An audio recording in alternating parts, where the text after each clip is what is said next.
O perispírito, Paulo, ele é como se fosse um mapa que produz toda a organização do corpo material?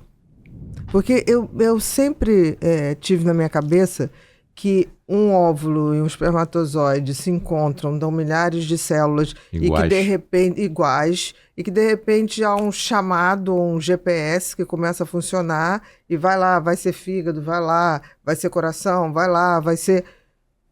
Isso não tem como ser um acaso. Aí entra o perispírito.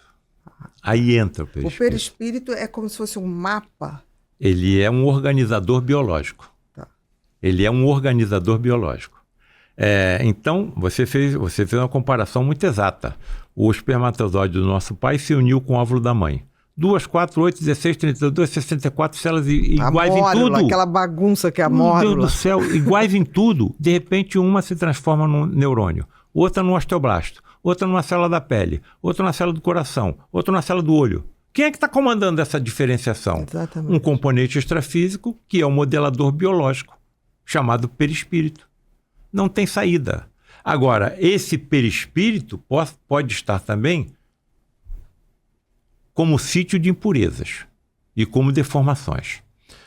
Numa das nossas reuniões, entrou uma senhora empurrando uma cadeira de rodas. Quem estava na cadeira de roda? A sua filha, com 30 anos de idade. Toda deformada nas articulações.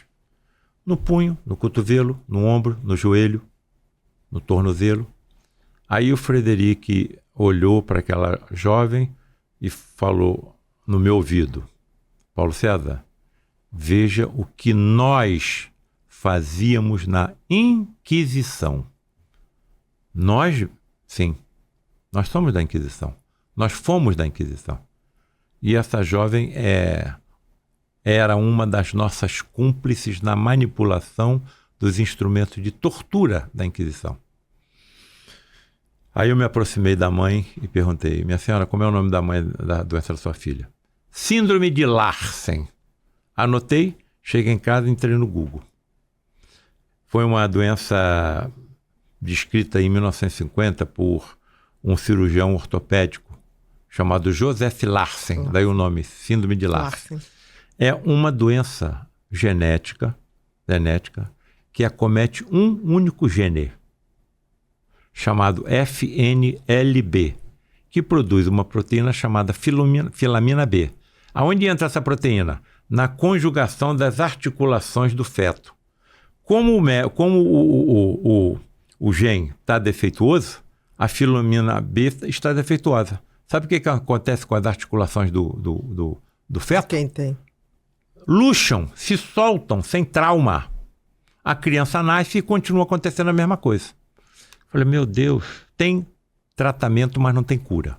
Você dá uma qualidade de vida, sim, mas não tem cura. Meu Deus.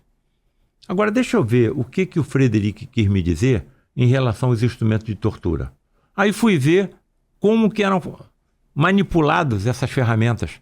Eles amarravam os punhos da mão da vítima por trás e elevavam por uma corda pelos punhos ao alto.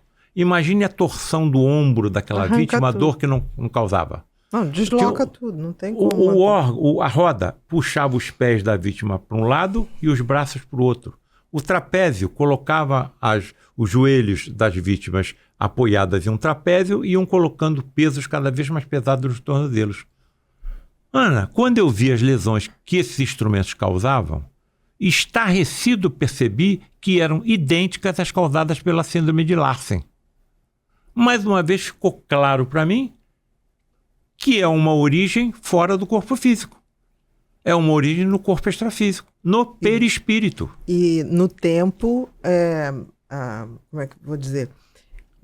Como somos imortais, estava registrado, sim, no perispírito dela e, de alguma maneira, não foi por acaso você foi ser cirurgião para tentar usar as mesmas ferramentas. Exatamente.